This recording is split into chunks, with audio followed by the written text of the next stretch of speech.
Okay, I'm going to read chapter 32 now.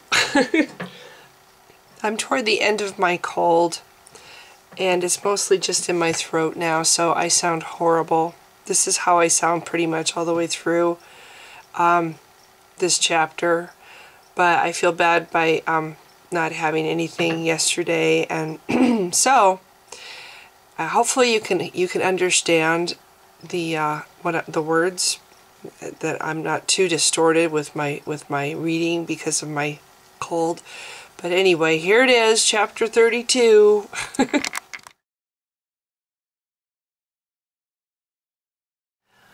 Song of Mornius, chapter 32. Sunlight glared across the snow. Avalar, raising her hand, shielded her eyes as she ventured from the scattered trees where the river joined the valley. She stood for a moment, tears spilling down her face. Ducking her head, Avalar backstepped until a split needle's branches stopped her. Then she turned. Spots danced across her vision as she peered into the shadows. "How do these work?" Galen was asking, staring down. Beside the fire, Tarek knelt at his feet, helping him fasten snow paddles to his worn black boots. Avalar blinked as she looked past them to Roth and the guards. The three humans trudged back and forth, shouting to each other as they familiarized themselves with the weight and feel of the elfin footgear. Woven from leather and wood, each formed a flat oval pad for easy travel across the snow. Such pads were favored by the Connell and Northian tribes. Her people, too, had learned to use them. "You'll learn soon enough," said Tarek. He climbed to his feet, then stomped to test the bindings around his own boots. Galen, watching him, stood slowly to copy his movements. Avalar smiled. She glanced up, squinting at the base of Mount Allianth beyond the trees. High above those serene white clouds would be Pony, looking out at the same sky she did from the mouth of his icy cave. She found herself wondering how much of her travels he had seen, how much she was truly free. Turning, she again confronted the meadow, one of many throughout the narrow glen. From field to field the wide river twisted, its water frozen to gray-black ice. A slush-like surface wormed where the current still struggled, gnawing its way relentlessly under and through. Avalar shivered. Streamers of mist rose from the ice.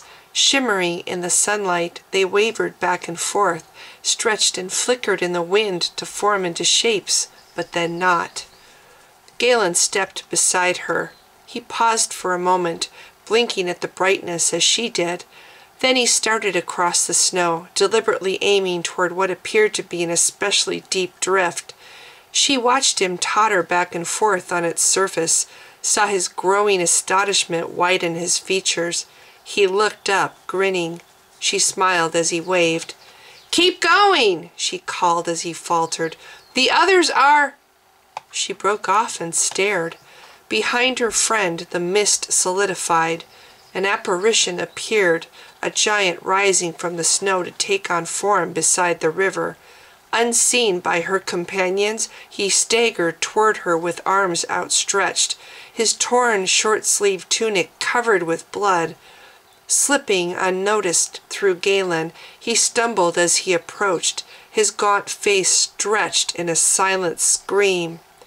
Hands covering her mouth, Avalar sagged to her knees. With the ghost came a feeling of heat, the warmth he had experienced from a summer long ago. She clutched at her stomach, groaning at the ache of desperate hunger she felt. Trembling, she gaped blindly, hardly knowing who she was. For an instant she felt she was this giant, living in another time. She moaned as the vision, eyes luminous, touched her forehead. Then it frayed to pieces before her. In ribbons of silver grief it rejoined the mist. Tarek, his breath steaming in the air, stepped around her to see her face. "Giant?" he asked quietly. "What do you see?" Glancing down, Avalar sensed he had been speaking to her, calling to her. Now he stood with concern on his face, his hazel eyes bright with worry. "I know not, Leader Tarek." She stumbled to her feet as Roth, Dren, and Silva struggled by, leading the Shan. Blowing joyfully, the little creatures half burrowed, half swam through the deepening snow, their tough tails sticking straight up. Ignoring Tarek's questioning eyes, Avalar started forward, sinking down past her knees in the fresh snow. The Eris elves had supplied Tarek with footwear for his men, but she was a giant. Nothing they had would fit her. She waited with Tarek beside her. While he walked smoothly, she did not. Her progress was slow. Blades of grass jutted from the snow to her left. Without a word, she turned from Tarek, plowing her way toward the river where the wind had scattered the drifts. "Good idea," she heard Tarek say as she left him. "Just not too far, giant. Stay away from that ice." Avalar nodded as she trudged, her eyes on the fog above the river, on the shapes taking form and then dissipating. Then her calf muscles spasmed. With a gasp, she knelt, reaching down to knead the pain through her leather boot. Mist rose around her. Groaning, she rubbed at her forehead, pressing hard against her skull. Another memory escaped through her fingers, rising in ribbons and streamers to weave into form. A vision of giants wavered, then steadied.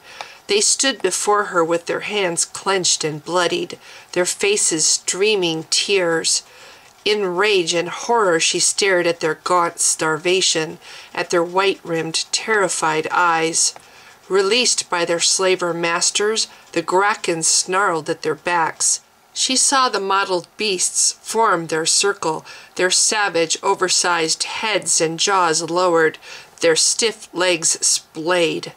The Grackens sprang forward as one, slamming hard into the backs and shoulders of the starving slaves. Without a sound, her people fell. Blood spattered the snow. The Grackens' great jaws tore away limbs, chunks of meat from bodies still moving. In their malnourished state, her people died in silence, with only the ravenous sounds of feeding and their pulsing blood to mark their graves. River's End. Avalar groaned through her teeth. Forgotten was the pain in her calf, or the spread of it through her body. She huddled where she had stood, staring over fists she had raised to her mouth. She knew this valley now, recognized it despite its heavy mantle of winter. It was the place of final journey, where sick or injured slaves were taken to be slain. Avalar blinked through her tears. The blood on the ground was gone, the memory over. Lifting her head, she looked again toward the river. A lone Vyergin winged toward her across the sky. She growled at the sight, rubbed at her eyes. She could hear her companions yelling and struggling in their paddles to where she stood. Snow crunched behind her as someone drew near. The silvery snow between her and the river came alive with a snarling blue radiance. It crackled on the air on the back of her neck, jangled her nerves. Directly above them, the creature hovered. Avalar saw it rear back its head, scream a silent cry of misery at the clouds. Then it folded its leathery wings. Like a black thunderbolt, it dove at her heart. Avalar snatched out her sword, braced her legs to meet its assault. Then she felt a hand seize her wrist, the fingers impossibly strong. She looked down at Galen, shaking her head, opening her mouth to beg him not to. "Now," Holram said with Galen's mouth, and Avalar felt a bucking in her chest, a deep tearing far within. In shock she gaped as the blue light before her on the snow snapped back, vanished inside him from the crackling staff. Then his fire erupted, blasting out from Galen's body as if kindled by his bones. The Vyergin wrestled with the blazing ball of the blast hurtling against its torso, thrusting it helplessly backward end over end, holding it aloft, fettering its limbs. Avalar sank to her knees and retched all the emptiness she had inside. She was shaking beyond control, aware of Tarek struggling toward her in his paddles, and of Halram as his power focused hers. She remembered Galen's words, how only giant magic could undo damage like this. But that was Galen. This was not. Beside her, a being of magic stood blazing, a force of energy barely hindered by human flesh. Halram could take as he pleased. She had no strength. With all her power and force of will, she could not stop him. Nor could the Vyergin, she thought, seeing the force holding him aloft bend with fingers of fire that mirrored Galen Laval's uplifted hand. They molded the creature, reforming it as easily as a sculptor might form clay. She watched as the wings and tail melted like wax, reduced to merge into his body. His legs thickened, the spikes along his spine folded down. Avalar blinked. As the creature's face fleshed out, his needle-sharp teeth were smoothed flat. Shuddering over her knees, Avalar felt herself howling, but heard nothing above the unending roar of blue flame. Then the edges of her vision darkened, blocking from her sight the world, the snowy field where she was, blocking everything but the sky and magic, and the creature turned human, being lowered to the snow. She gasped as Galen's hand let her go. Beside her, Halram dropped his staff, quelled his power.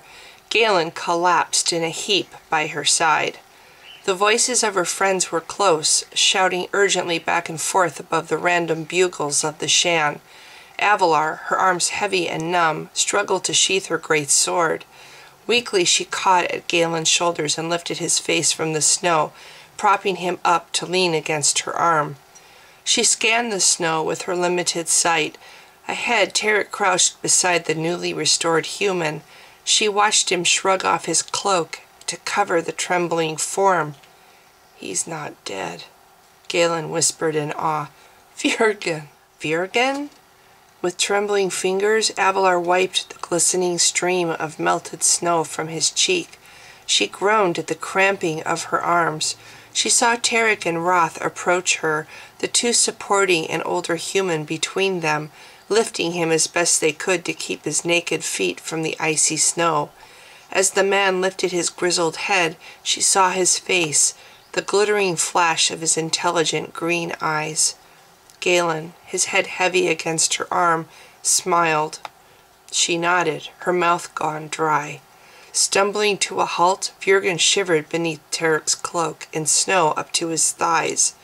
As Roth braced him upright, Tarek hastened to the Shan, shoved one aside to get to his own. "Clothes," Vyergin blurted. "Boots, hell yes! What a horrible way to wake up!" Avalar, squinting hard, forced her sight into focus. She saw the men gather around Vyergin, lifting him to place him sideways on a Shine's wide back. Then Tarek returned, his arms grasping a gray woolen shirt, an extra pair of black leggings, 2 gray wool dangling foot socks, and his former pair of worn black boots. "It's not much," Tarek said, "but it's something until we camp." He stopped before Vyergin on the Shan and handed up the items one by one as Dren and Roth helped the freezing man cover himself. "I need armor," Dren growled as he wriggled on the shirt. "Later." A grinning Tarek squeezed his captain's arm. "Once we make those trees, you, my good sir, need to rest." With a snap, he cleared the snow from his cloak, then returned it to Vyergin. "What in blackest hell happened to you?" "No." Vyergin fingered the Shan's red, coarse fur beside his knee. He glared toward the south and west as he shrugged on the cloak. "I wasn't changed long enough to lose my memory, and I remember. The black-robed wizard didn't know his own craft. Vyergin swallowed, staring at the distant trees. "So many innocent men were slaughtered right before my eyes. He couldn't make Vyergin." "He made you," Tarek said softly. He met Vyergin's eyes. "I was one of the last," said Vyergin, "but even I was made flawed. I retained enough brain cells to remember myself, what side I'm on. I left almost as soon as I saw open air." Galen let out a groan as again Avalar shoved against him. "Wake up," she hissed softly. Galen, you must get up. It's too cold to sit in the snow.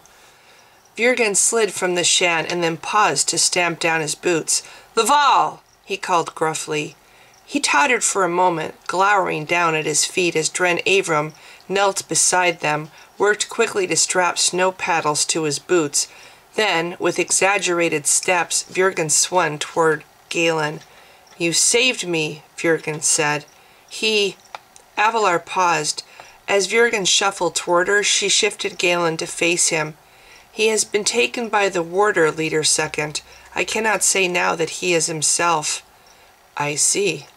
Vyergin stared down at the staff wielder. His face, she noted, had aged from his ordeal, yet the skin of his hands was still firm, the flesh of his arms just as powerful. He nodded as Galen looked up. I am myself, said Galen softly.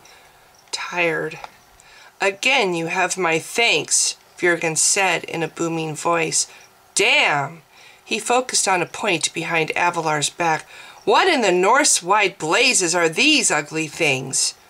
Vyergin flinched back when the largest shan stepped to stretch its neck inquisitively, stomping around where Avalar sat to investigate the older man's hair. Ah! Vyergin gasped, pinching his nose and batting at the creature.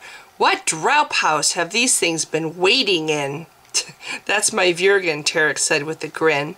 Avalar, studying him, saw the worry in his expression, the tight-lipped look of concern hindering his smile. Galen stared up with overbright eyes. Please, he said, you need to know. It's about Hawk. We found him on the mountain. Vyergin, he's dead. Ah, hell. Teeth gritted, Vyergin scrubbed at the stubble of his beard with one arm. I wanted to save him, said Galen miserably. It was too late. Avalar swallowed against the dryness in her throat. Before her lay the valley and a river promising more memories she knew she couldn't bear.